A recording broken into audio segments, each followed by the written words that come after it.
बोलो श्री प्राणनाथ प्यारी की जय। बोलो श्री सतगुरु महाराज की जय। पन्ना धाम की जय। सर्व सुंदर साथ की। प्रथम लागू दो चरनी को, धनिये न छुड़ायो खिन। लाख तली लालेड़िया, मेरे जीव के यही जीवन। इन पांव तले पड़ी रहूं, धनी नजरी खोलो बातन। पलना वालों निरीखूं नेत्रे, मेरे जीव के यही जीवन। मेरे जीव के यही जीवन। बोलो श्री प्राणनाथ प्यारे की। हाँ जी संजय साथ जी, अब हमारे बीच में है जय श्री बहन अटारा। जय श्री बहन, आप अपना भाव रखेंगी। प्रणाम जी जय श्री बहन, प्रणाम जी। प्रणाम जी। आवाज आ रही है? आवाज आ रही है माता जी? हाँ जी हाँ जी, बहुत बढ़िया। बोले श्री प्राणनाथ प्यारे की जय, सतगुरु महाराज की जय, समस्त सुंदर साथ की। मैं अपना भाव रखने जा रही हूँ खिलवत से, तो मुझे कुछ गलती हो जाए तो माफ करना। मैं पहली बार प्रयास कर रही हूँ आज ऐसे ही। जो जानो त्यों रखो, धनी तुम्हारी में। जो जानो त्यों रखो, धनी तुम्हारी में। अब कहाँ कहूँ तुमसे, कछु कछु दिल में उपजत। सो भी तुम ही उपजावत, कछु कछु दिल में उपजत। सो भी तुम ही उपजावत। दिल भीतर बाहर अंतर, सब तुम ही हक जानत। सब तुम ही हक जानत।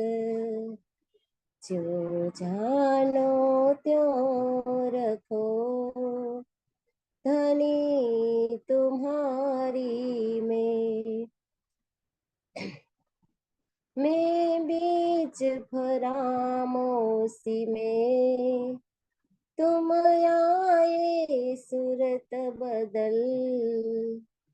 मैं बीच फरामोशी में, तुम आए सूरत बदल। पहचान क्यों कर सकूं इन वजूद की अकल। पहचान क्यों कर सकूं इन वजूद की अकल। जो जानो त्यों रखो, धनी तुम्हारी में। जानो तो राजी रखो, जानो तो दलगीर। जानो तो राजी रखो, जानो तो दलगीर। ये पाक करो हादीपना, बैठा वो माहे तकसीर। ये पाक करो हादीपना, बैठा वो माहे तकसीर। जो जानो त्यों रखो, धनी तुम्हारी में। तुम आए भेख बदल के, आए अपना दिया इलम। तुम आए भेख बदल के, आए अपना दिया इलम। सब बात कही वतन की, पर पहचान सके ना हम, पहचान सके ना हम। ज्यों जानो त्यों रखो, धनी तुम्हारी में। ज्यों जानो त्यों रखो, धनी तुम्हारी में। श्री मोहम्मद कहे में हक की, जो खोले मगज मुशाफ कलाम। और हक कलाम कौन खोल सके, जो मिले 14 तबक तमाम। जो मिले 14 तबक तमाम। जो जानो त्यों रखो, धनी तुम्हारी में, धनी तुम्हारी में। प्रणाम जी, प्रणाम जी।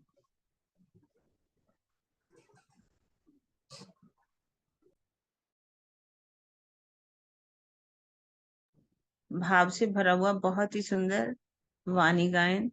ज्यों जानो त्यों रखो, धनी तुम्हारी मैं।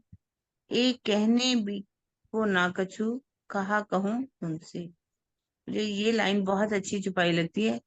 जानो तो राजी रखो, जानो तो दलगीर, पाक करो हादी पना, या बिठाओ माहे तकसीर, जहाँ बिठाओ माहे तकसीर। बहुत ही भाव, बहुत ही मीठा, बहुत ही सुंदर भाव आपने रखा।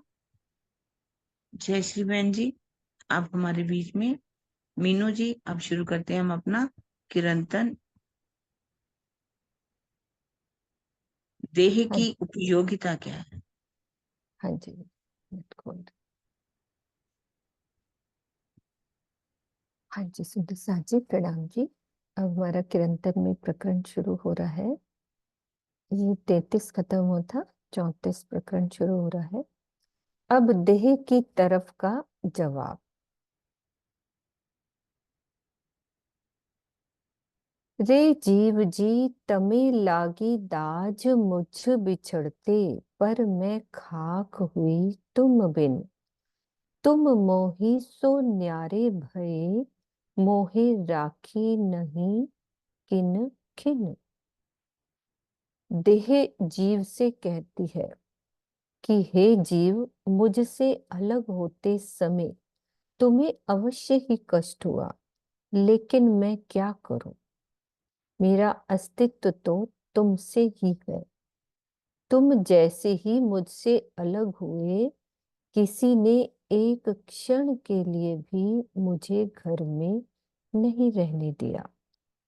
मुझे अछूत मानकर आग के हवाले कर दिया, जिसका परिणाम ये हुआ कि मैं राख के एक छोटे से ढेर में परिवर्तित हो गई।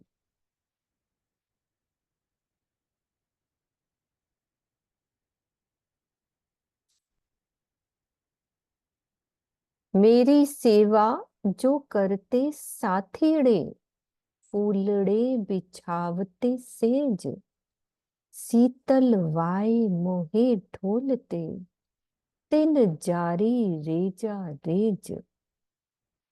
मेरे सगे संबंधी, अब दे बोल रही है, देह और जीव का वार्तालाप समझ लो इसको, कैसे बातचीत हो रही है। कि जो देह क्या बोलती है कि जो मेरे सगे संबंधी, जो मेरे पहले सेवा किया करते थे, मेरे लिए फूलों की सेज्या तैयार करते थे और गर्मी के मौसम में पंखे से ठंडी हवा करते थे, उन्होंने ही मेरे एक एक कण को जला डाला। भावार्थ, निर्जीव शरीर को जलाते समय कोई थोड़ी भी उदारता नहीं दिखाता।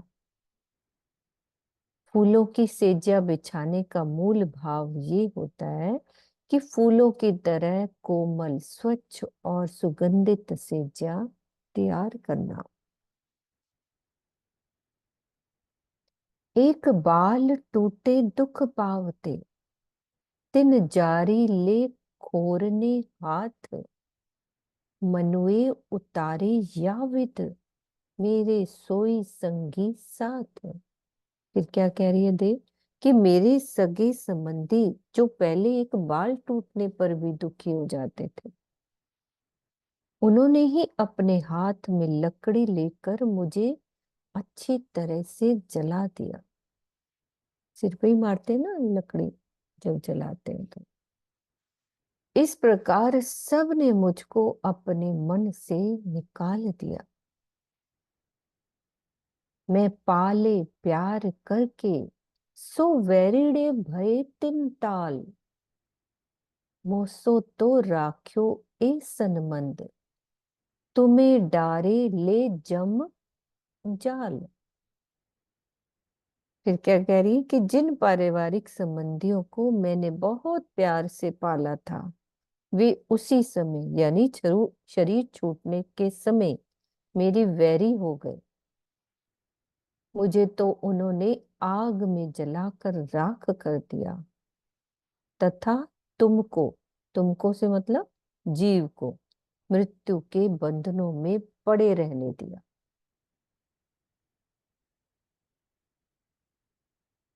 तुम बंद पड़े जिन कार ने किया आप सो ज्यों, मुझ जैसे होए मोहे छेतरी, तुमको दई अगिन त्यों। हे जीव, तुम जिन संसारिक संबंधियों के मोह में पड़कर पर ब्रह्म को नहीं पा सके, उन्हीं लोगों ने तुम्हारे साथ जैसा व्यवहार किया वैसा ही मेरे साथ भी किया।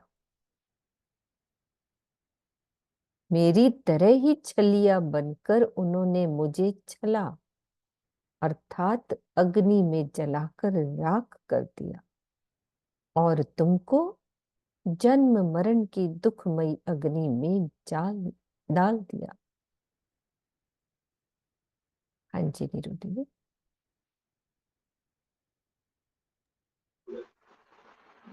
दीदी, इससे ऊपर वाली जो पई का अर्थ की लास्ट लाइन है ना, जो ये तुमको मृत्यु के बंधनों में पड़े रहने दिया, हाँ, ये बोल रही है देव बोल रही है जीव के लिए, जीव को तुमको मृत्यु के बंधनों में पड़े रहने दिया।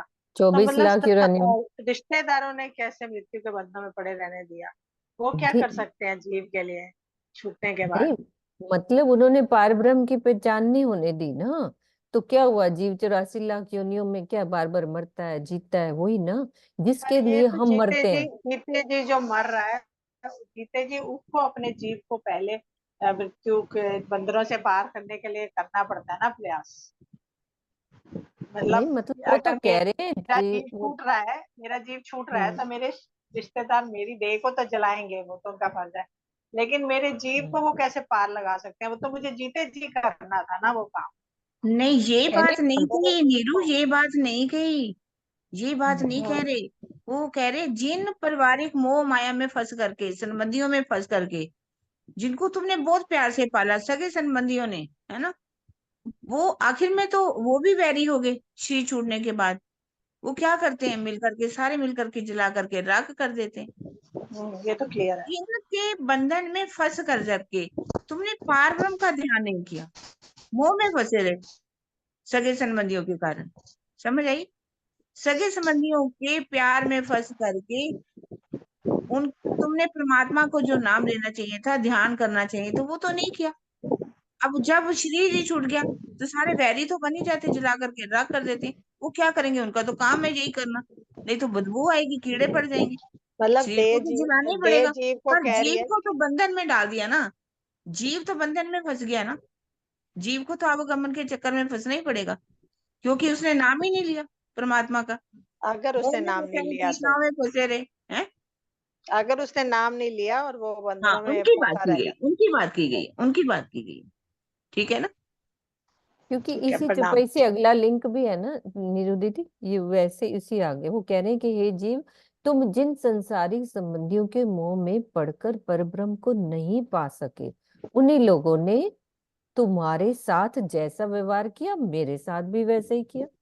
दोनों हो गई ना, कि तुम्हारे मतलब शरीर के साथ भी जला दिया और मेरे को भी फालतू बंधन में बांध दिया। दोनों दोनों बातें कर रहे हैं। कलिया बनकर उन्होंने मुझे छला अर्थात अग्नि में जलाकर राख कर दिया, और तुमको यानी ये जीव कह रही है कि जन्म मरण की दुखमयी अग्नि में डाल दिया जीव को। दोनों चीजें हो रही है, शरीर और जीव दोनों ही फंस गए। वैसे तो ये जीव की अपनी है ना, कि अगर वो पहले नाम लेगा तो वो दुखमय अग्नि में हाँ, नहीं डलेगा। नहीं चलेगा। सगे संबंधियों का दोष देकर हम अपने आप को सेफ नहीं कर सकते ना। हम्म। नहीं, जीव को करते हैं, जीते जी हम काम करना करते है हैं ना। ना। गलत काम तो जीते हम करते हैं, हम उस जीते सगे गलत जी हम। बंधु जीव को। को जीते जी जीव को अपना करना है ना कर्म। हाँ, उसमें सगी संबंधियों के मोह में नहीं पड़ना ना। हाँ, बिल्कुल। यही बात कही गई है बस। ये मेन अंदर की बात है। हाँ जी चाची जी। अच्छा, होगी बात, यही कह रही थी, मतलब मेन भाव तो यही आता है, मतलब सगे संबंधी के मुंह में नहीं पड़ना, यही भाव है मेन तो। हाँ, बस मेन ये है। मेन भाव तो यही आता है, किसी मुंह में नहीं पड़ती, राज्य के साथ रहने, मेन बात ये आ रही, संबंधियों के साथ नहीं जाके राज संबंध के साथ रहने। बिल्कुल बिल्कुल। प्रणाम जी। मैं तो आई तुम खातिर, मैं तो आई तुम खातिर। हाँ बोलो चाची जी, दोबारा बोल रहे हैं कुछ क्यों? नहीं, नहीं, नहीं। ठीक है, ठीक है। मैं तो आई तुम खातिर, तुम जानी नहीं सुपन, मैं तो सुपना हो गई, अब दुखड़े देखो चेतन।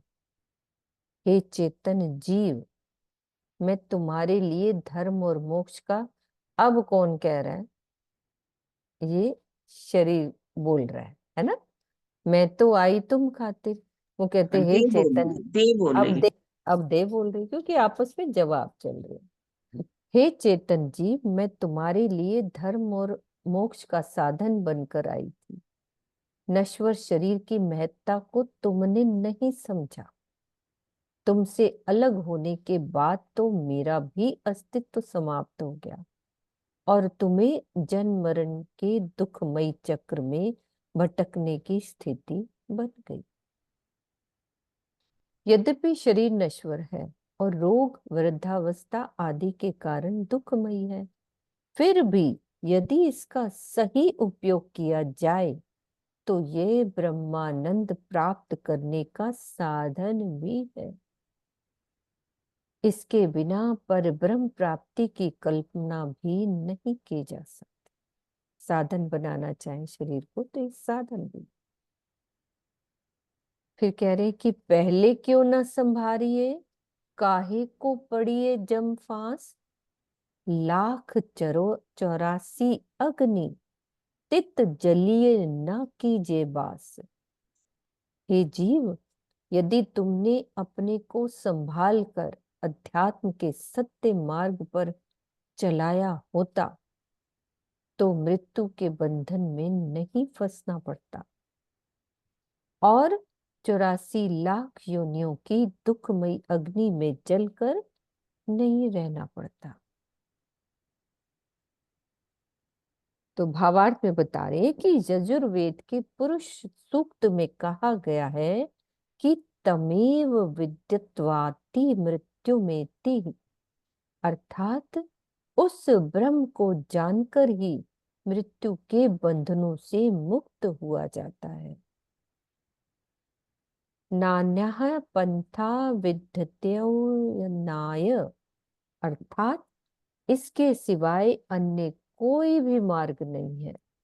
मृत्यु और दुखों से छूटने का एकमात्र मार्ग ब्रह्म प्राप्ति है, जिसके मुख्य साधन कौन कौन सी है? सतगुरु, शास्त्र ज्ञान, अभ्यास आदि। उस जिसके मुख्य साधनों में शरीर भी है, इसके बिना सभी साधन निरर्थक हो जाते हैं।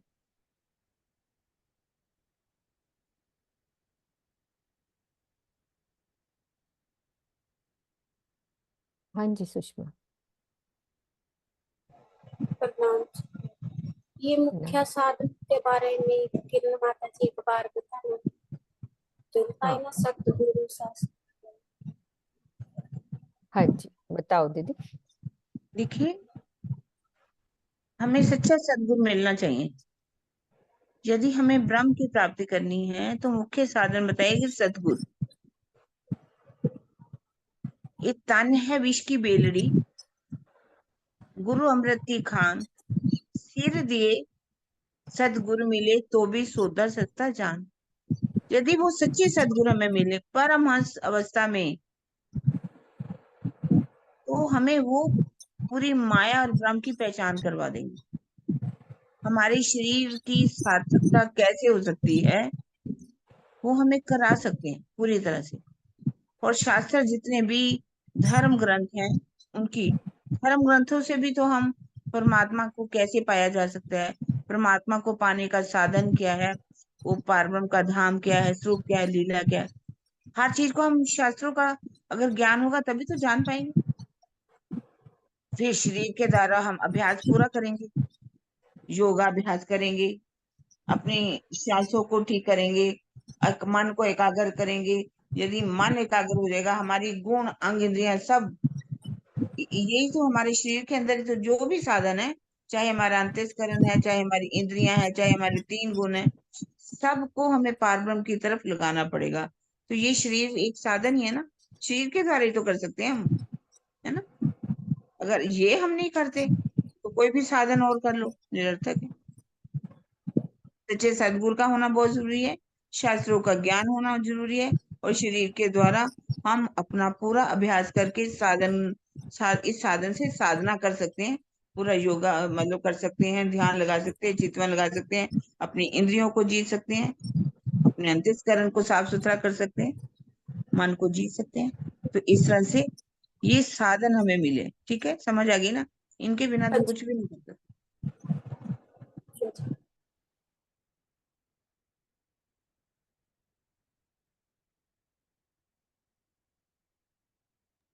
मोसो पहचान न कर सके, मेरा मेला तो अदखिन होए।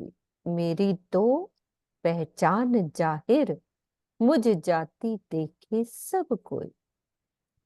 फिर क्या कह रहे हैं कि तुम मेरी वास्तविक पहचान नहीं कर सके, जबकि सारा संसार मुझे अच्छी तरह से जानता है कि मेरा तुम्हारा मेल तो अति अल्प समय के लिए ही होता है।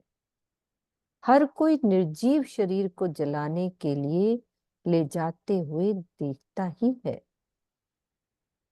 इस चौपाई में आधे क्षण का तात्पर्य बहुत थोड़े समय से है।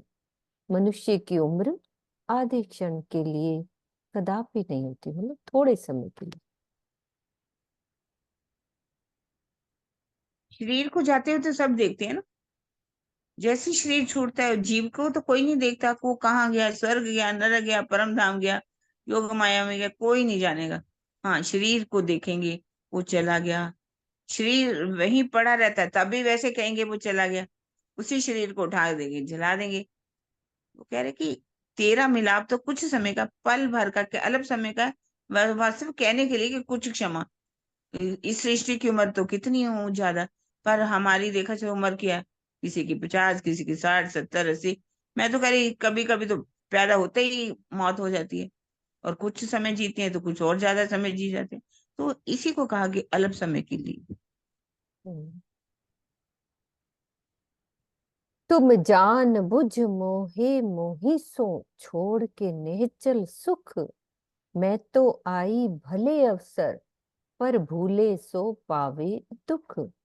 हे जीव, तुमने अखंड ब्रह्मानंद को छोड़ दिया, और सब कुछ जानते हुए भी जब मेरे मोह जाल में फंस गए तो मैं क्या करूं? मैं तो तुम्हारे लिए अखंड मुक्ति का साधन बनकर आई थी। तुम्हारे लिए ये सुनहरा अवसर था। जो इस सुंदर अवसर का लाभ नहीं उठाता उसे तो दुखी होना ही पड़ता है। एक जैसे बात बनी हुई ना दीदी, कहते हैं जब एक जीव जब पैदा होता है तो वो उल्टा लटका होता है और वो अंदर प्रार्थना कर रहा होता है कि मुझे बाहर निकालो, मैं आकर वहां, जब बाहर निकल परमात्मा से प्रार्थना कर रहा होता है कि मैं बाहर निकल के परमात्मा का ध्यान करूंगा, फिर बाहर आके इस शरीर के मोह जाल में फंस जाता है। वही बात कही हुई है कि मैंने तो साधन बनकर आई थी कि शरीर मिल गया है, अब ये अच्छा मौका है, मनुष्य तन मिल गया है, तो हम धनी को या परमात्मा को पाएंगे। तो वो अवसर हम खो देते हैं हाथ से, तो वो दुखी होना पड़ता है, फिर से दोबारा जन्म मरण के चक्कर में जाना पड़ता है। ए अवसर क्यों भूलिए, जित पाइए सुख अखंड, या घर बिना सो न मिले, जो ढूंढ फिरो ब्रह्मांड। जिस मानव तन से अखंड ब्रह्मानंद पाया जाता है, उसे पाकर यह सुंदर अवसर क्यों खोया जाए। यदि सारे ब्रह्मांड में भी खोजा जाए तो भी यही निष्कर्ष निकलेगा कि बिना मानव तन के अखंड सुख नहीं मिल सकता।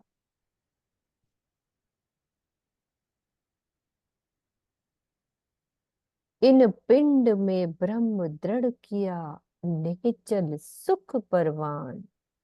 अब खिन में घर देखिए, ऐसा समय न दीजे जान। अब तक मनीषी जनों ने इस शरीर में ही उस ब्रह्म का निवास होना बताया है। इन पिंड में ब्रह्म दृढ़ किया, जो निश्चित रूप से अखंड सुख को देने वाला है, निश्चल सुख परवान। इसीलिए हे जीव, अब क्षण भर का यानी अति अल्प आयु का यह जो तुम्हें तन मिला है ना, इसके द्वारा तुम अपने अखंड घर बेहद को देख लो। इस सुनहरे अवसर को व्यर्थ में न जाने दो। शरीर और जीव की बात हो रही है ना। तो गीता में भावार्थ में बता रहे कि गीता में योगेश्वर श्री कृष्ण का कथन है, ईश्वरः सर्वभूतानां हृदयेश तिष्ठति अर्जुन। अर्थात सभी प्राणियों के हृदय में ईश्वर का वास है। वस्तुतः इसका मूल भाव होता है कि हृदय में स्थित चैतन्य जीव आत्मा ही उस पर ब्रह्म का साक्षात्कार करता है। चाहे जीव चैतन्य, जीव और आत्मा अलग अलग बताया है। इसीलिए लाक्षणिक रूप से ये बात कही जा सकती है कि ब्रह्म शरीर के अंदर है। यथार्थ रूप से ब्रह्म का वास इस नश्वर शरीर में नहीं है। कहने में कह देते हैं कि अंदर है क्योंकि ये साधन है ना। ये बात आगे की चौपाइयों में स्पष्ट रूप से कही गई है। इस बात को आगे की चौपाई में और क्लियर किया गया।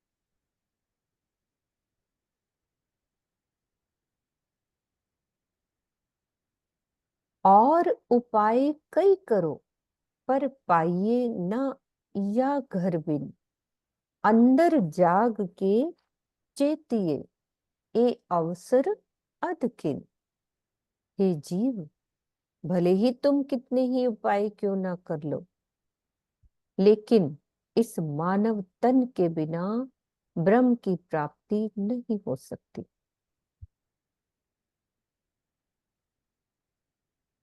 तुम आंतरिक रूप से जागृत होकर इस बात के लिए सावधान हो जाओ कि ब्रह्म को प्राप्त करना है। यह अवसर आधे क्षण के लिए ही है।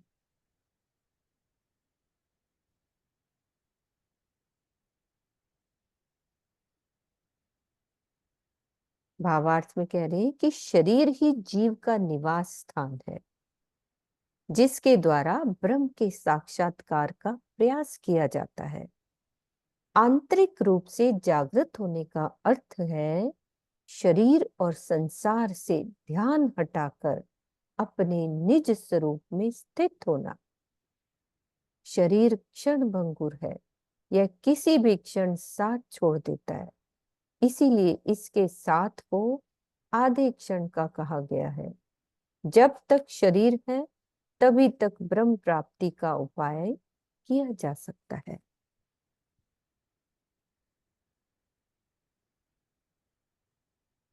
कैसे कर या को खोजिए, ए तो कोहड़ा आकार, ए ढूंढिया बहुतों कई विध, पर किन्हू न पाया पार। उस ब्रह्म को कैसे खोजा जाए? वो बता रहे हैं कि कैसे खोजा जाए। माया का ये शरीर कोहरे धुंध की तरह है, इसके मोह जाल विषयों में आसक्त होने में फंस जाने पर, इसके मोह जाल यानी कि इसके विषयों में आसक्त होने का, मोह जाल का मतलब विषयों में आसक्त होना, तो इसके मोह जाल में फंस जाने पर ब्रह्म का दर्शन नहीं हो सकता। यद्यपि इस शरीर को साधन बनाकर अनेकों ने बहुत प्रकार से उस ब्रह्म को खोजा, किंतु कोई भी निराकार के परे जाकर उस ब्रह्म को नहीं पा सका।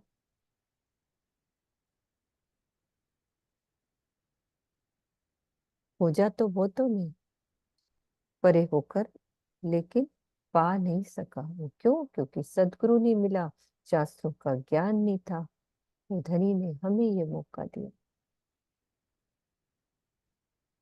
बाहर निकसो तो आप नहीं, और माहे तो नरक के कुंड, ब्रह्म तो यामे ना पाइए, ए क्यों कहिए ब्रह्म घर पिंड। ऊपर की बात कही थी ना कि अगली चौपाइयों में क्लियर होगी, वो ये है कि हे जीव, यदि तुम शरीर से बाहर निकलते हो तो शरीर के निर्जीव हो जाने पर उससे तुम्हारा संबंध टूट जाता है, और यदि शरीर के अंदर रहते हो तो नरक के कुंड से पाला पड़ता है। जब इस नश्वर शरीर के अंदर ब्रह्म का वास ही नहीं है तो गंदगी से भरे इस शरीर को ब्रह्म का घर कैसे कहा जा सकता है? हाँ बोलो किरण दीदी, ऊपर की चौपाई में जो कहा ये क्लियर किया ना?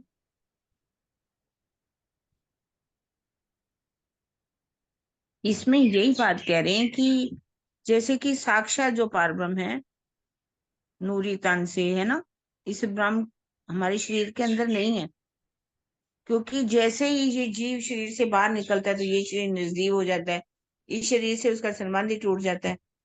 अगर कहा, पर जीव तो अंदर रहता है ना, जो जीव अंदर रहता है तो जीव तो अंदर देखा जाए तो नरक के कुंड है, खून की नालियां, पेशाब की नालियां, और आप देखिए कितना किसी गंदगी शरीर से निकलती, अंदर तो कह रहे कुंड ही कुंड है गंदगी की। फिर कह रहे कि इस शरीर में परमात्मा का उस नूरी स्वरूप का वास नहीं हो सकता। हाँ दीदार होता है, ऐसे नहीं कहते कि नहीं है, क्योंकि आत्मा जब बैठी हुई है हमारे ऊपर, जीव के ऊपर आत्मा तो बैठी हुई, और उस आत्मा के अंदर वो छवि पूरी बसी हुई, इसलिए इस शरीर के अंदर वो कह रहे कि उस पारब्रह्म का घर कैसे कहा जा सकता है। लोग कहते हैं ना कि वो कहते हैं कि भाई रे ब्रह्म ज्ञानी ब्रह्म दिखलाओ, तुम सकल में साई देखा, ये संसार सकल है सपना, तो तुम पारब्रह्म को पेख्या। हम आगे की चौपाइयां पढ़ चुके हैं ना।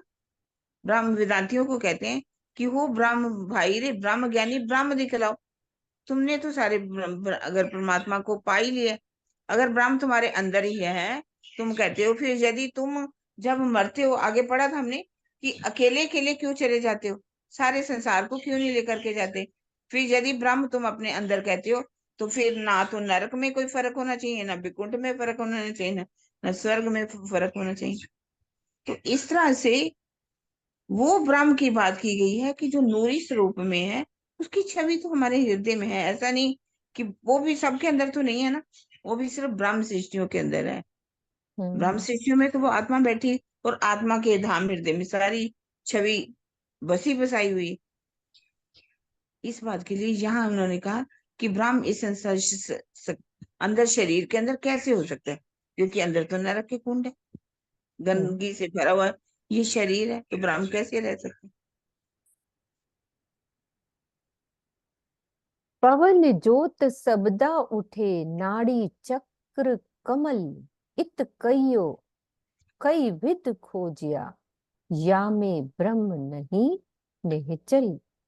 योग की क्रियाओं से नाड़ियों के शोधन एवं प्राणायाम सहित ध्यान के अभ्यास से चक्र जागृत हो जाते हैं, जिससे अनेक प्रकार की ज्योतियों, 10 प्रकार के अनहद शब्दों तथा 5 प्रकार के ब्रह्मांडीय शब्दों यानी निरंजन, ओम, सोहम, शक्ति तथा ररम की अनुभूति होती है।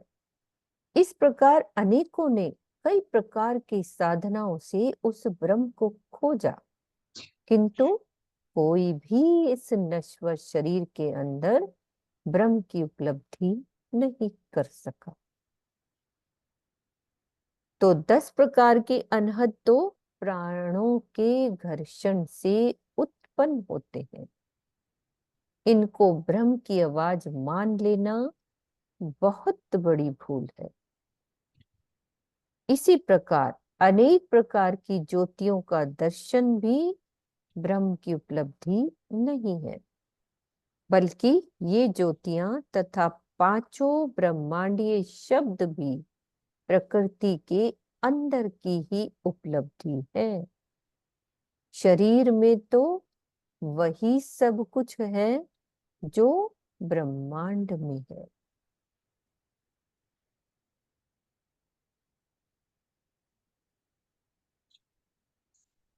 क्लियर करो दीदी। हाँ जी, वो कह रहे हैं कि जैसे कि अनहद बाजे, ताल, मृदंग, शनाई, डम्फन, किंकन की बात करते हैं ना, सिंह गर्जना, बादल गर्जना, मुरली, किंकन इत्यादि। तो ये 10 प्रकार के अनहद कहते हैं, शून्य के अंदर आवाजें आती है। जो कुछ शरीर के अंदर है वही ब्रह्मांड के अंदर है। प्राण जो होते हैं, सबके अंदर प्राण होते हैं, 10 प्राण, 5 प्राण, 5 उप प्राण।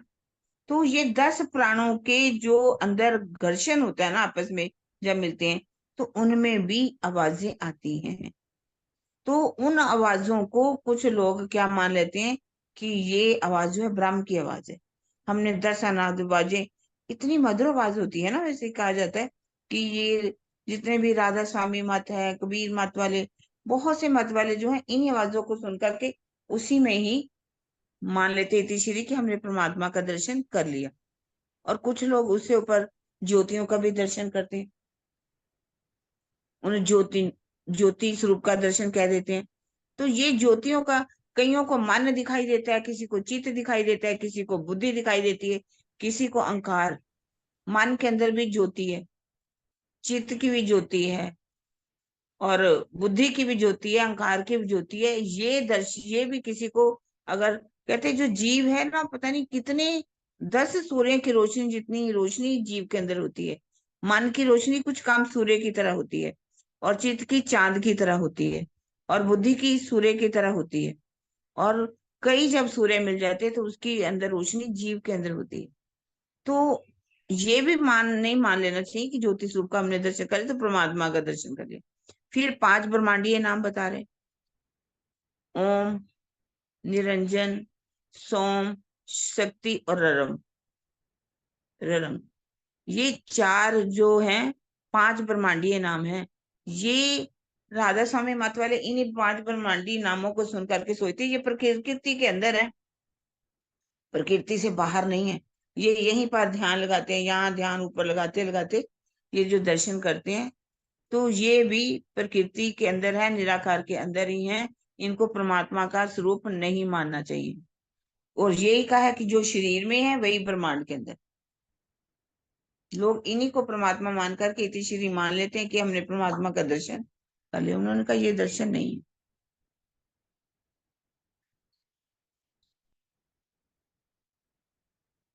प्राणायाम करती हैं, नाड़ियों का शोधन कर लेती हैं, शरीर की सफाई कर लेती हैं, प्राणायाम भी कितना करते हैं। हाँ, माने का अगर हो जाता है बहुत अच्छी तरह से, जरूरी भी है, इनको करना भी चाहिए, ऐसा नहीं कि नहीं करना चाहिए। ये हमारे यम नियम प्राणायाम जो प्राणायाम कहते हैं ना, ये करने चाहिए। इससे बहुत अच्छा शरीर में फायदा भी होता है, शरीर की शुद्धि भी होती है, करनी चाहिए। पर इसको ये नहीं मानना चाहिए कि ये हमने परमात्मा को पा लिया। आगे क्या कह रहे हैं, पढ़िए। पार ब्रह्म क्यों पाइए तत्किन कीजे उपाय, कई ढूंढे माहे बाहर, बिना सतगुरु न लखाए। अब तक प्रचलित इन मार्गों से, अभी ऊपर हमने सारे मार्ग देखे ना, ये करते हैं वो करते हैं, सारी बातें जो अभी दीदी ने बताई, वो कह रहे हैं कि अब तक प्रचलित इन मार्गों से भला उस सच्चिदानंद अक्षरातीत को कैसे पाया जा सकता है। किंतु अपने आत्म कल्याण हेतु ब्रह्म प्राप्ति के लिए तो इसी क्षण कुछ ना कुछ करना ही पड़ेगा। अनेकों योगियों एवं ज्ञानी पुरुषों ने उस ब्रह्म को शरीर और ब्रह्मांड में बहुत खोजा, किंतु बिना सद्गुरु के भला पर ब्रह्म का साक्षात्कार कैसे हो सकता है। अब संग कीजे तिन गुरु को खोज के पुरख पूरन, सेवा कीजे सब अंग सो, मन कर कर्म वचन। हे जीव, अब तक तुम उस पूर्ण पुरुष अक्षरातीत का ज्ञान देने वाले सतगुरु की खोज करो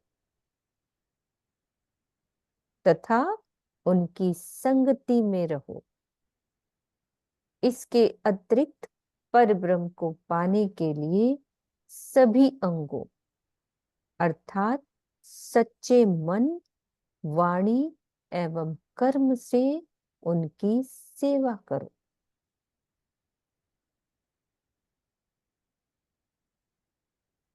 सो संग कैसे छोड़िए जो साचे हैं सतगुरु, उड़ाए सबे अंतर बताए दियो निज घर। सच्चिदानंद पर ब्रह्म का ज्ञान देने वाले सतगुरु का सानिध्य पाने के बाद कभी भी उनकी संगति नहीं छोड़नी चाहिए, क्योंकि सतगुरु ही सारे संशयों को हटाकर अखंड घर की पहचान कराते हैं।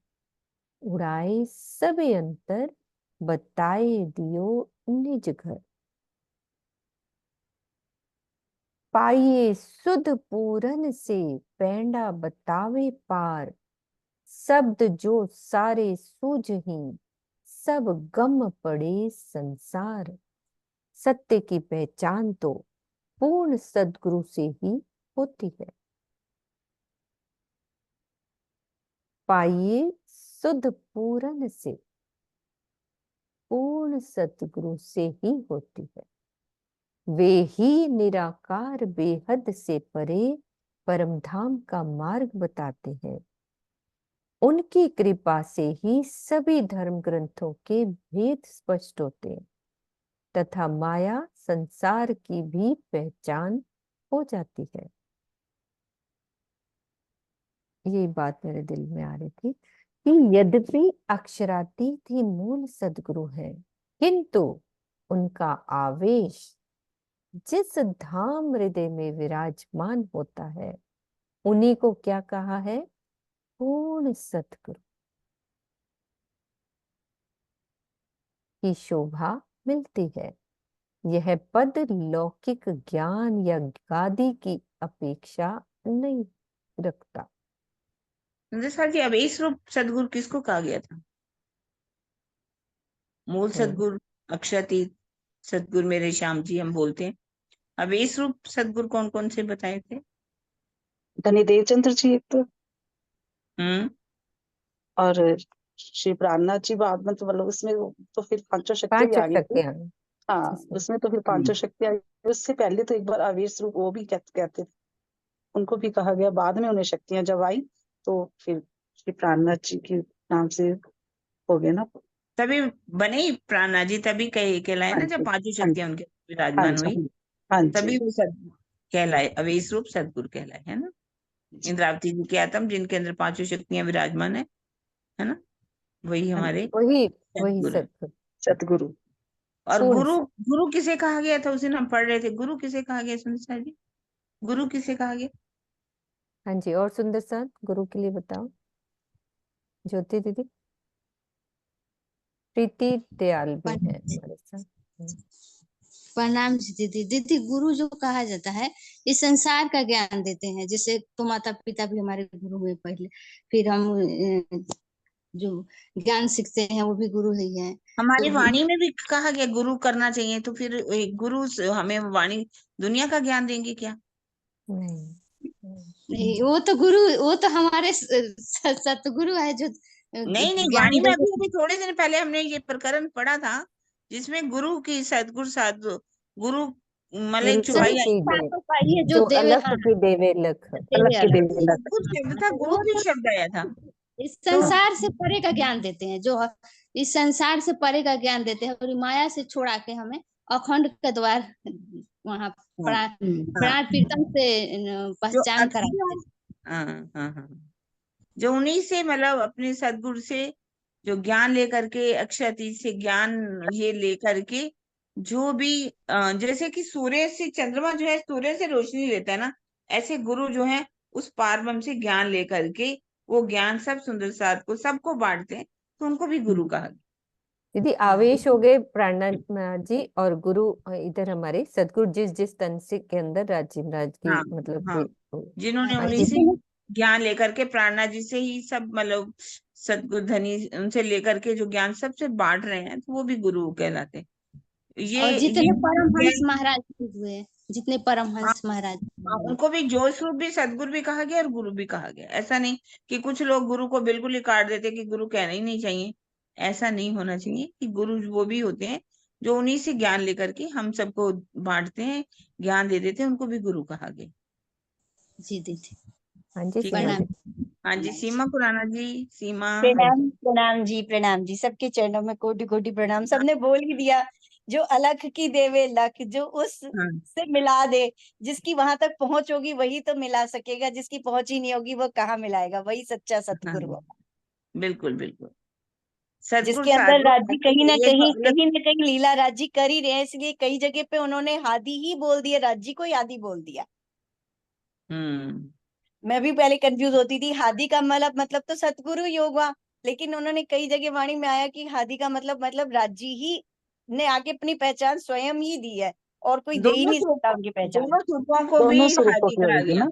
हाँ, हिदायत देने वाले, जो हमें ज्ञान निर्देशन देने वाले, उस प्रेम की राह पर चलाने वाले, वो हमारे जो उनसे मिला हादी दे, कहेंगे। जो उनसे पर हम मिला सब दे वो और सबको सतगुरु। हादी कहलाने की शोभा नहीं है, सिर्फ सदगुरु धनी देवचंद्र जी और श्री प्राणा जी, उन्हीं को ही जान हादी कहलाने की शोभा है। बाकी किसी को भी हादी कहलाने की शोभा नहीं है। नहीं है, क्योंकि उन्हीं के अंदर राजी ने बैठकर लीला की, और राजी ने ही अपनी पहचान स्वयं दी, और कोई नहीं दे हाँ, सकता। अवेश रूप में बैठ करके लीला की ना, है ना। हाँ जोश रूप में तो वो अपना इशारा दे जाते हैं। जैसे जोश रूप में तो कई ये हाँ ब्राह्मी कार्य करते हुए उन्होंने कुरान में भी लिखवा दिया, उन्होंने जो है आपका वेदों में भी थोड़े थोड़े इशारे दे दिए, कहीं कहीं उन्होंने बता दिया, अलग अलग गुरु ग्रंथ साहब में भी है। लेकिन वो भी उन्होंने सिर्फ इशारों में नहीं, जोश की लीला होती है, लेकिन आवेश की लीला सिर्फ दो में ही, तनों में हुई है। प्रणाम जी, पता नहीं ठीक हो कि नहीं, आप ही बताएंगे। नहीं नहीं ठीक है दीदी, नहीं नहीं, सीमा बहुत अच्छा, बहुत ही अच्छा, बहुत सही है, बहुत आप अच्छा ही है। से सीख रही हूँ जी, आपसे ही सीख रही हूँ, आपके चरणों में प्रणाम। अरे हम धीरे धीरे आपसे सीखेंगे, देखना आगे कितना बढ़ जाओगे। सही बात है। पांच तत्व पिंड में हुए, सोई तत्व पांच बाहिर, पांचों आए प्रलय मिने, सब हो गयो निराकार। इस शरीर में भी पांच तत्व हैं, तथा ब्रह्मांड में भी पांच तत्व हैं। जब महाप्रलय में पिंड ब्रह्मांड के पांचों तत्वों का लय हो जाता है, तो मात्र निराकार ही बचा रहता है। शरीर और ब्रह्मांड के क्या अलग अलग हैं सुंदर साथ जी?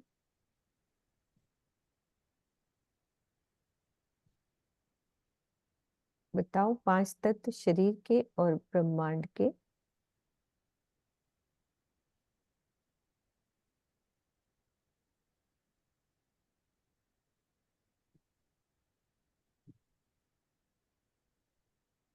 हाँ जी हाँ जी शीतल सुंदर दीदी। जी, जवाब दो। पिंड और हाँ जी ब्रह्मांड। हाँ जी पिंड के सुंदर जी। 5 तत्व। हाँ जी, एक वही 5 तत्व ही से बना है। मोह तत्व से जैसे आगे सारा उत्पन्न हुआ है, वही शरीर उसी से बना है, उसी से ही वो ब्रह्मांड बना है। मोह तत्व से अहंकार, अहंकार से सत रजतम जो गुण है, उसके बाद वो गुण जो 5 तत्व आ जाते हैं, वही 5 तत्व से पूरा ब्रह्मांड, और उसी 5 तत्व से हमारा शरीर बना है। एक ही बात है ये तो। हाँ हाँ जी जी, दीदी। मोह कुछ और तत्व है तो क्या? 5 उससे नहीं बना ना, मोह तत्व तो नहीं बना, अहंकार भी नहीं बना, है ना। मतलब 5 तत्व का मोह नहीं बना तत्व। हुआ, ये निराकारी है वैसे हाँ सारी। जी, हाँ जब जी, हाँ पांच जी, तत्व में जो भी है हमारे शरीर के इंद्रियां, हाँ जी। ज्ञान मात्राएं, ज्ञान इंद्रियां, काम इंद्रियां, ये सब। सब है ना, ये सब समाप्त हो जाती हैं, तो हाँ निराकारी जी, तो बच जाता है, मोह तत्व भी तो रह जाता है। अच्छा, ठीक है, पिंड मोह और तत्व ब्रह्मांड ही रहता निराकार है हो ना गया। इसमें। पिंड और ब्रह्मांड, 14 लोग का ब्रह्मांड भी ले, पिंड भी ले। वो तो ठीक पता है, है दीदी, 5 तत्व शरीर और ब्रह्मांड के अलग हैं क्या? तो 5 तो ये ब्रह्मांड किसका बना हुआ है, ये सारा इसी ब्रह्मांड का जो ही है। तो बना है, सेम ही तो है। हाँ तो मैं भी वही कह रही हूँ ना, पिंड हम्म। भी हाँ। 5 तत्व का, ब्रह्मांड भी 5 तत्व का। तो ये जब पांच हम्म। तत्व ही नहीं खत्म हो जाते हैं, बाकी निराकारी तो रह जाएगा, सारी बाकी चीजें निराकारी है। सारी निराकारी हो गई, सोई हाँ तत्व 5 बाहर, पांचों आए प्रलय मिले, सब हो गए वो निराकार। पृथ्वी, जल, वायु, अग्नि, अग्नि आकाश। प्रकाश, हाँ यही 5 तत्व हैं। ए पांचों देखे विद विद, ए तो नहीं थिर ठाम, या में सो कैसे रहे, नहीं चल जाके नाम। मैंने इन पांचों तत्वों को अच्छी तरह से पहचाना कि ब्रह्मांड में कहीं भी इनका अखंड स्थान नहीं है। अखंड स्वरूप वाला वह ब्रह्म इस नश्वर शरीर या ब्रह्मांड में कदापि विराजमान नहीं है। संसार के ज्ञानी जन तारतम ज्ञान से अनभिज्ञ होने के कारण ही शरीर या ब्रह्मांड के कण कण में ब्रह्म का स्वरूप मानते हैं। यदि ऐसा होता तो सब कुछ ब्रह्म रूप ही होता। पुनः अज्ञान, रोग, शोक, मृत्यु और वृद्धावस्था की कल्पना भी न होती। यदि ऐसा होता तो ना तो अज्ञान होता, ना रोग आते, ना शोक होता, ना मृत्यु और ना वृद्धावस्था। पर ब्रह्म जित रहत है, तित आवे नाही काल। उत्पन्न सब होसी फना, ए तो पांचों ही पंपाल। जहां पर ब्रह्म का स्वरूप विराजमान होता है, वहां काल स्वप्न में भी नहीं आ सकता। काल माया के इस ब्रह्मांड में उत्पन्न होने वाला प्रत्येक पदार्थ नश्वर है। इस प्रकार ये पांचों तत्व भी नश्वर है। या में अंतरवासा ब्रह्म का, सो सतगुरु दिया बताए। बिन समझे या ब्रह्म को, और न कोई उपाय। इस नश्वर ब्रह्मांड से परे ब्रह्म का वह अखंड धाम एवं स्वरूप कहाँ है, इस भेद को मात्र सतगुरु ही बताते हैं। इस रहस्य को समझे बिना पर ब्रह्म की प्राप्ति का अन्य कोई भी उपाय नहीं है। अंदर और अंतर में भेद है। या में अंतरवासा ब्रह्म का, अब वो अंतर बता रहे हैं कि अंदर और अंतर में भेद है। अंदर का अर्थ होता है भीतर, जबकि अंतर शब्द का तात्पर्य है भिन्न या परे, इससे भिन्न। वस्तुतः परब्रह्म का धाम, स्वरूप तथा लीला इस नश्वर ब्रह्मांड से परे है, इससे अलग है।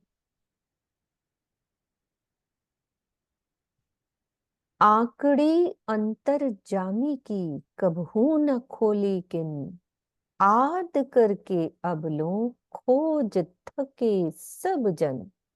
सबके मन की बात जानने वाले, आंकड़ी अंतर्जामी की, सबके मन की बात जानने वाले उस अक्षरातीत परब्रह्म की धाम, स्वरूप तथा लीला की गुत्थियों को आज तक किसी ने भी सुलझाया नहीं था।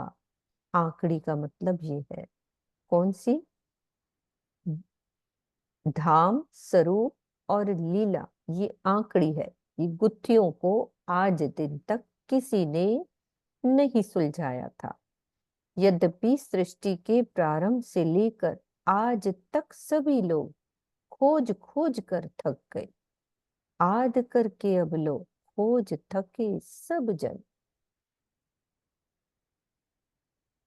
ए पूरन के प्रकाश थे खुल गया अंतर सब, सो क्यों रहवे ढांपिया प्रकट होसी सब।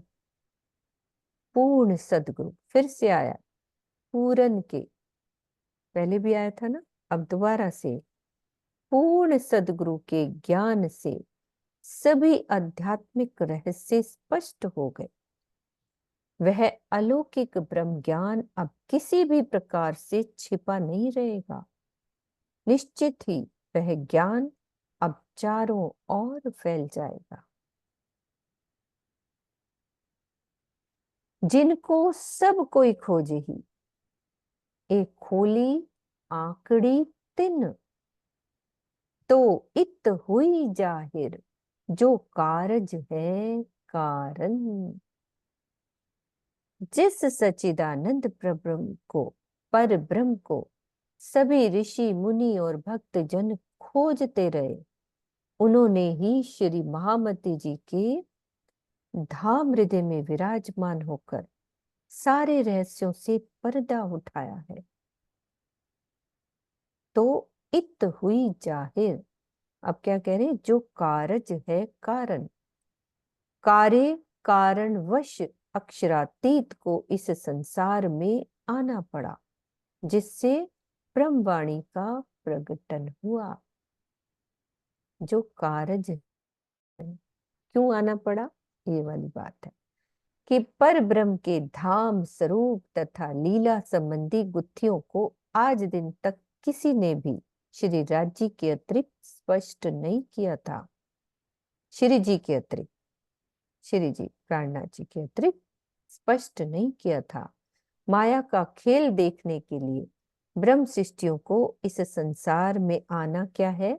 कार्य है। और कारण क्या था? इश्क रवद का कारण।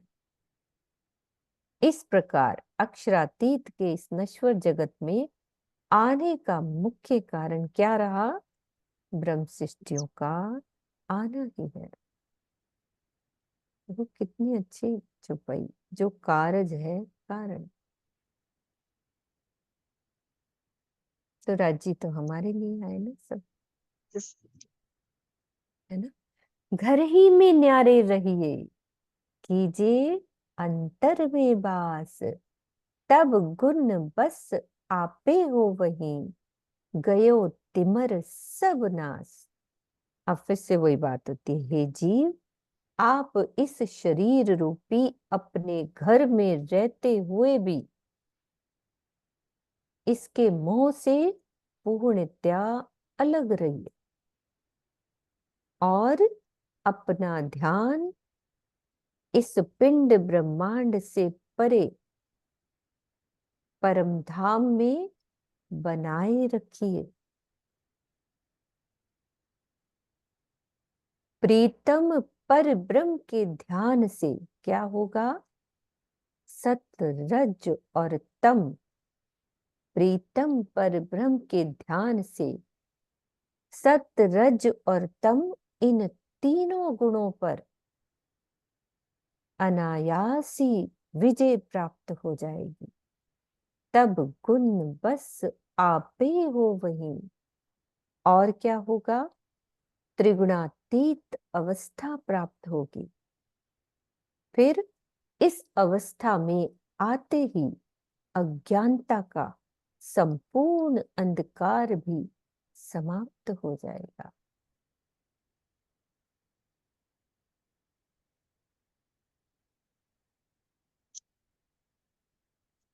यहीं पे चुपई अपन पूरी करेंगे। शिक्षा जो आज की है, यहाँ पे बहुत अच्छी शिक्षा है। सब सुंदर साथ बोलेंगे हमारे लिए क्या शिक्षा है, कैसे करना है हमें, जीव और देह के जवाब से क्या शिक्षा मिली। लास्ट की चुपई में ही सारी शिक्षा है। सारी शिक्षा उससे नहीं है। लास्ट की चुपई में सुंदर सा जी रेज हैंड करो, क्या हमें समझा।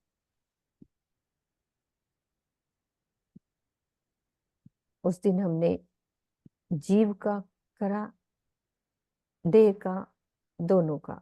आज क्या शिक्षा हुई, कंप्लीट शिक्षा है दोनों प्रकरण की। कि मानव तन बड़ी मुश्किल से मिलता है, ये एक बार ही मिलता है, और उसके अंदर जो जीव है उसको इस मानव तन का महत्व समझना चाहिए, और इस शरीर के रहते सब अपने गुण अंग इंद्रियों को फिराना चाहिए। जो हमारी गुण अंग इंद्रियां, जैसे कान है, हमारी दुनिया की बातें सुनना चाहती है, वहां से हटाकर राज्य की बातें सुने। जो हमारे मुख है, जो चुगलियां करना पसंद करती हैं या माया की बातें पसंद करती हैं, मुख से राज्य की बात निकले। तो इस तरह सब गुण अंग इंद्रियों को फिराने का भी प्रकरण था पीछे। मतलब वही बात आती थी उसमें कि इस शरीर के महत्व को ये समझना है कि ये शरीर ऐसे नहीं मिला, क्योंकि जीव जो है तब तक उस पार ब्रह्म को प्राप्त नहीं कर सकता जब तक वो इस शरीर में नहीं आता। और इस शरीर के महत्व को समझना चाहिए। इस शरीर के रहते रहते ही इस जीव को पार ब्रह्म की प्राप्ति करनी चाहिए, यही मेन है। और अब ये लास्ट वाली चौपाई में भी यही कहा गया है कि अब जैसे जैसे वो राज्य की तरफ, राज्य का ध्यान करेगा, चितवन में डूबेगा, वाणी में जाएगा, तो अपने ये तीनों गुणों से परे हो जाएगा, सत रज और तम गुणों से परे हो जाएगा, उस पर विजय प्राप्त कर लेगा। यही आज ये की तो शिक्षा। दीदी यही बताया ना दीदी कि जब हम परब्रह्म का ध्यान करेंगे तो अनायास ही ये सब कुछ हो जाएगा, सब कुछ हो जाएगा। करना नहीं पड़ेगा। क्योंकि हाँ, जिसको कहते हैं ना, स्वामी जी बोलते जिसको तुम याद करोगे ना उसके गुण आने शुरू हो जाते हैं, तो अनायास ही ये सब कुछ हो हाँ, जाएगा। कुछ भी मेहनत ही नहीं करनी पड़ेगी। तो रास्ता सरल बता बस, दिया बस। कि हमें जैसे होता है ना, उसको करने के लिए कई बार हम करते हैं, हम ये ना करें, हम वो ना करें। लेकिन जितना जितना ध्यान की स्थिति को हम बढ़ाते जाएंगे तो ऑटोमेटिकली ध्यान अनायास। की स्थिति भी तभी होती है ना जब हम राज्य की तरफ लगना शुरू होते हैं। जब इस हम्म, मन के अंदर ये बात आएगी कि नहीं हमने ये करना है, तो ये माया से तभी जैसे जैसे हटते जाएंगे, राज्य की तरफ लगते जाएंगे, और जैसे जैसे राज्य की तरफ लगेंगे माया से ऑटोमेटिकली हटते जाएंगे। और इससे पहले वाली जो मुझे चौपाई भी बहुत अच्छी लगी कि बिना कारण के कार्य नहीं होता। ये बात मुझे बहुत अच्छी लगी ऊपर वाली चौपाई में। कारण एकदम बना कार्य दिया उन्होंने, करना। कारण बना दिया उन्होंने इश्क रब्द का। और कार्य क्या करना था, इस ब्रह्मांड में ब्रह्म ज्ञान को लाना था, जो गुत्थियां थी उनको सुलझाना था। कार्य ये था, पर कारण बना दिया इश्क रब्द का। ये बात भी आज बड़ी अच्छी लगी इसमें। बहुत अच्छा, वो मतलब हाँ, ट्रेलिटी आती थी चुपई, कार्य कारण दोनों हाँ, थी। ये कार्य था। बिना कारण के तो कार्य भी नहीं होता ना। वो कार्य कारण बना दिया इश्क रब्द।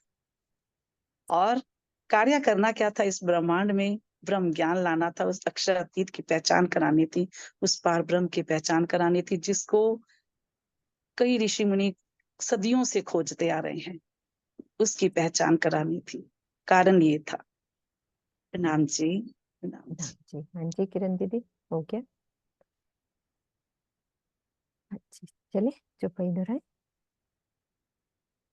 हाँ जी, हाँ जी। ठीक, ब्रह्मांड को अखंड भी करना था। हाँ जी सुंदर सा जी, बिल्कुल। अपनी ब्रह्म शिष्यों को तो मेन पहचान देनी थी ना, हम्म, जहाँ तो अपनी आत्माओं को देनी थी। इसके साथ साथ उनको फायदा होना है, जीवों को भी, उनको भी हाँ, अखंड मुक्ति मिल जाएगी, उनको भी पहचान हो गई। मेरे को तो एक घर ही में न्यारे दिए कीजिए ये अंतर बड़ी में प्यार। वास। बहुत ही प्यारा। शरीर रूपी घर में तो रहना ही पड़ेगा। ये सोचो कि शरीर रूपी घर में नहीं रहना, इससे, पर इसे मोह नहीं करना, इससे अलग रहना है। हम पिंड और ब्रह्मांड से प्रेम करने लगते हैं, इनसे अलग होकर के अपनी सुरता को परम धाम में लगा करके रखना। घर ही में न्यारे रहिए, कीजिए अंतर में वास, कमल के फूल की तरह इस हाँ, जल में ब्रह्मांड में रहिए। है ना। जैसे कमल का फूल रहता किसमें है? गंदगी में, जल कीचड़ में। ये ऊपर रहता है, खिला रहता है ना। हमें संसार में खिले हुए रहना है, मुरझा के भी नहीं रहना, रोते रोते भी नहीं रहना। लेकिन कीजिए अंतर में वास, अंदर ही अपनी सुरता को लगा के रखना है। उस दिन अंदर कोई की अपना तरफ भाव बता रहे थे कि ये कमल का फूल क्यों दिखाया गया है, मूल मिलावे में 1000 पंखुड़ियों का कमल का हाँ, फूल इसीलिए दिखाया गया है, इसीलिए कि जल में रहिए कोरे, जल में नहाइए कोरे रहिए। इस जैसे कमल का फूल कीचड़ में रहकर भी खिला रहता है, तो वैसे ही हम सब सुंदर साथ को भी इस जल में, कीचड़ भरे जल में रहते हुए भी इस पिंड ब्रह्मांड से परे रहना है। तभी इस ठीक है शरीर की सार्थकता है। ठीक है सुंदर सा जी। घर ही में न्यारे रहिए, कीजिए अंतर में बास, तब गुण बस आपे हो वहीं, गयो तिमर सब नास, गयो तिमर सब नास। बोलो श्री प्राणनाथ प्यारे की जय, सतगुरु महाराज की जय, पन्ना धाम की जय।